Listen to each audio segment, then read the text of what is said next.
जहाँ तक योगी जी का ताल्लुक़ है, मोदी जी का ताल्लुक़ है या मोहन भागवत जी का, इनके तो बच्चे हैं नहीं, शादियाँ नहीं करी।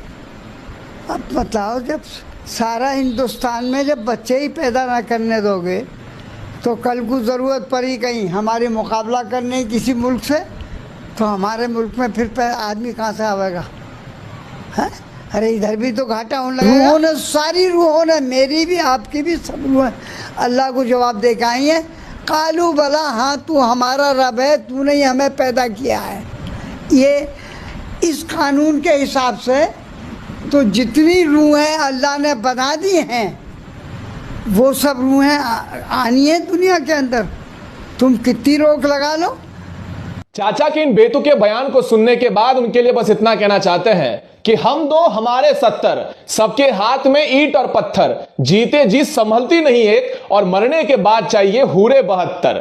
चाचा, ओ भसोड़ी वाले चाचा, ध्यान से सुनिए, ये वीडियो आप ही के लिए है। नमस्कार साथियों, मेरा नाम है आशुतोष झा और आप लोग देख रहे हैं हिंदुस्तान पॉजिटिव। इन भसोड़ी वाले चाचा का इंट्रोडक्शन बस 2 ही वाक्य में देना चाहेंगे कि इन भसोड़ी वाला जो चाचा है वो समाजवादी पार्टी के सांसद है। बस इतना ही इनका आज इंट्रोडक्शन देने वाले हैं। अब इनके बेतुके बयानों के ऊपर आप लोगों से मैं चर्चा करने वाला हूं। सबसे पहले तो इन भसोड़ी वाले चाचा का कहना यह है कि जनसंख्या नियंत्रण कानून, ये 2 से ज्यादा बच्चे पैदा ना करने का जो नियोजन है वो पूरी तरह से गलत है। भसोड़ी वाली चाचा का कहने का अर्थ यह है कि 2 से ज्यादा अगर बच्चे नहीं पैदा करने दोगे तो देश की सुरक्षा करने के लिए जवान जाएंगे कहां से?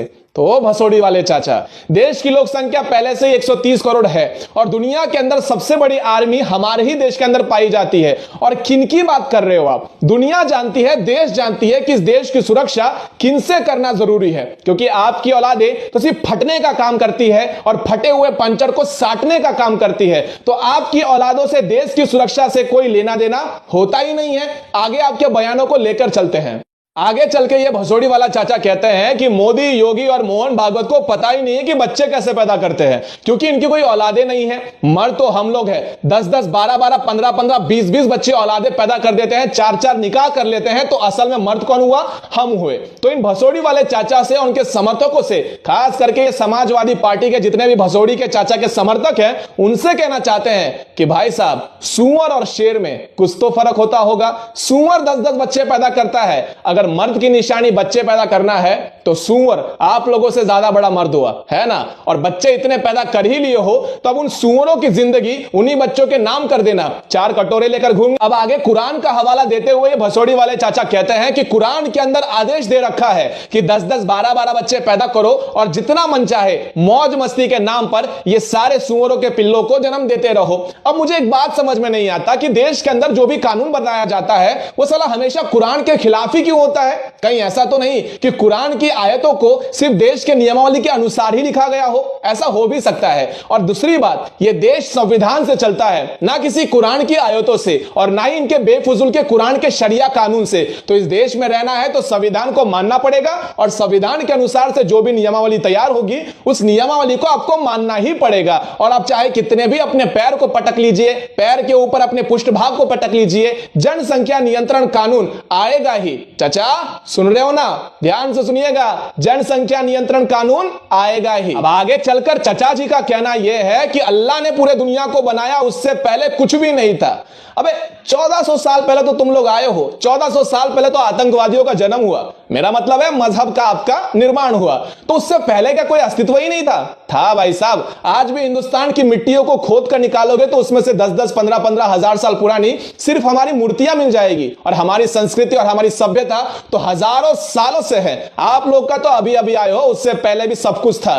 तो ये आपका अल्लाह का जो फरमान है, जो आप बता रहे हो, जिसके अंदर आप कह रहे हो कि रूहें जन्म लेगी, आप कुछ भी कर लो, ये जितने भी अल्लाह के रूह है वो सभी के सभी निर्माण होकर ही रहेगी, जन्म लेकर ही रहेगी। तो चाचा जी, गर्भ निरोधक का नाम सुना है, 10-20 रुपए का आता है, उसे कृपया करके इस्तेमाल कीजिए। आपका जो अल्लाह का फरमान है वहीं पर समाप्त हो जाएगा। उतना नहीं कर सकते तो नसबंदी करवा लीजिए।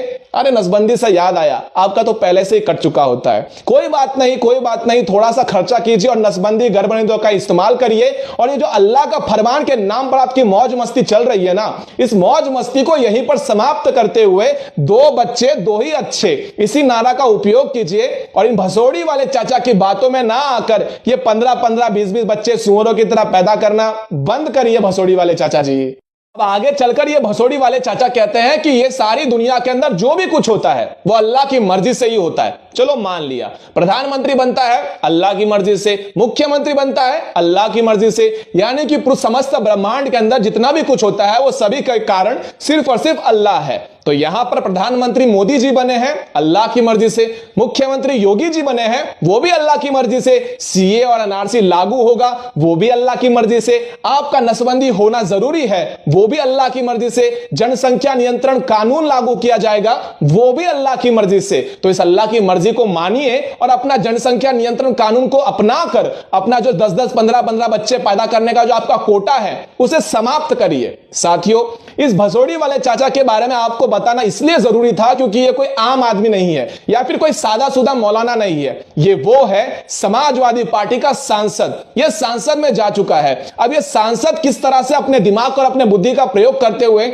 हमारे देश के अंदर एक खतरा बनेगा, या आप लोग इसकी बातों से समझ सकते हो। मुनव्वर राणा के लिए भी हमने यही बात कही थी, देश ने सर पर बैठा के रखा, लेकिन सर पर बैठाकर किस तरह से मूत्र किया जाता है ये मुनव्वर राणा और ये भसोड़ी वाले चाचा अच्छी तरह से दिखा देते हैं। चाहे आप लोग इन्हें देश के सर्वोच्च पद पर जाकर बैठा दो, उपराष्ट्रपति का पद भी दे दो, फिर भी ये लोग आपके सर के ऊपर आकर तांडव ही करेंगे और बाद में कहेंगे कि देश में हमें खतरा महसूस होता है। तो इनके लिए और इनके सोच के लिए पहले सलाम करते हैं और इन जैसों से जितना हो सके सावधान रहिए। और बाकी हमारा तो कर्तव्य ही है ऐसे भसोड़ी वाले चाचा का भसोड़ी से लाइन लगाते हुए आप लोगों तक सही जानकारी लाए। अब ये वीडियो देख ही लिए हो और मजा आ ही गया है तो इस वीडियो को अधिक लोगों तक पहुंचा दीजिए। आप लोगों से अन्य वीडियो के अंदर मिलता हूं। मैं आशुतोष झा अब यहीं पर समाप्त करता हूं और आप लोगों से विदा लेता हूं। धन्यवाद। जय हिंद, जय सनातन।